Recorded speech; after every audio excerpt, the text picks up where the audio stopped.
Hi BookTube. This is my review of Lucid by Adrienne Stoltz and Ron Bass. I got my ticket for the long way round. 2 bottle whiskey for the way. And I sure would like some sweet company. And I'm leaving tomorrow, what do you say? I have this book both in print and on audio. I first got it in print and then I wanted it on audio. On audio, it is narrated by Emma Galvin and Jessica DeCicco, and they do a wonderful job. In fact, Emma Galvin is one of my favorite narrators of all time. Let me tell you what the story's about. The story follows two characters, Maggie and Sloane. They both have the same name, which is Sloane Margaret Jameson, but Maggie's known by Maggie and Sloane's known by Sloane. And probably the most notable thing about them is when Maggie goes to sleep at night, she dreams that she's Sloane, and when Sloane goes to sleep at night, she dreams that she's Maggie. Maggie is an actress in New York City. She's only 17, but she's been homeschooled.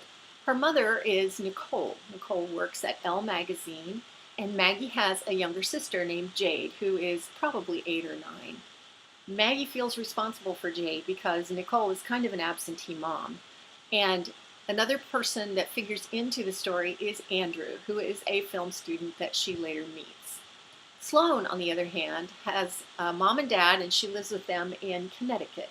Her best friend is Gordy, who's a football jock at the local high school. And they have a mutual friend who has died. His name is Bill, and he was killed in a car accident. Another person who figures into Sloane's life later is James, who is the new kid at school. So the story goes along with each girl kind of living her life. For Maggie, it is going on auditions and taking care of Jade and her growing resentment of her mother because her mother kind of shifts that responsibility to her. Maggie is up for a part. She's hoping to get the part. She starts to grow as an actress and meets various people. Some she can trust, some she can't. She's a very positive person, always happy, always knowing what to do and what to say in every situation, and always comfortable. Sloane's life is all about pretty much just high school and her friends. She fits in with all the cliques. She's comfortable in any group of friends in her high school. And although she is more reserved than Maggie, and she's more hesitant and self-conscious about social situations, she is certainly not shy. She has a great relationship with her best friend, Gordy, and their relationship changes a lot throughout the course of the book. She does meet James, who is the new kid at school, and develops a relationship with him. But both Sloane and Maggie start to question whether or not they are actually sane. And they feel that this dreaming that they do is something that they can't really talk about to anyone else. Maggie does have a psychiatrist, and she discusses this with her psychiatrist, but they never really get to the bottom of the issue. Sloane, on the other hand, does not have a psychiatrist, but is aware of Maggie's. And so they continually speculate whether or not they're each going out of their minds. Well, as the story progresses, the differences between them begin to disappear.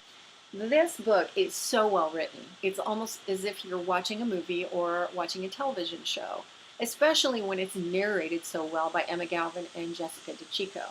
The voices that they give each of these two girls really define the girls as the girls' personalities unfold and we get to know them better. These characters are rich. They are well drawn. They are deep. Even the secondary characters you come to like and appreciate. In Maggie's life, there's someone who's not a very nice person, and the same is true for Sloane. This just helps move the plot along. The best part is the ending when the premise is finally resolved, and it's handled so expertly that you are not left wondering at all what happened, and there are no loose ends. Everything's tied up, not at all neatly, but appropriately. The story is well paced. I didn't get bored at all. It moved along very well and it was very engaging.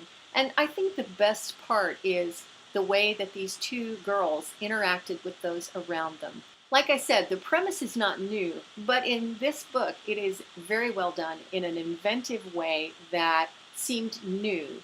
The story is not predictable at all. I think it's worth mentioning that probably the reason this story flows so seamlessly is the fact that the authors are both established screenwriters. Ron Bass, in fact, did Rain Man and My Best Friend's Wedding and The Joy Luck Club, and he's collaborated with Adrienne Stoltz on a number of projects.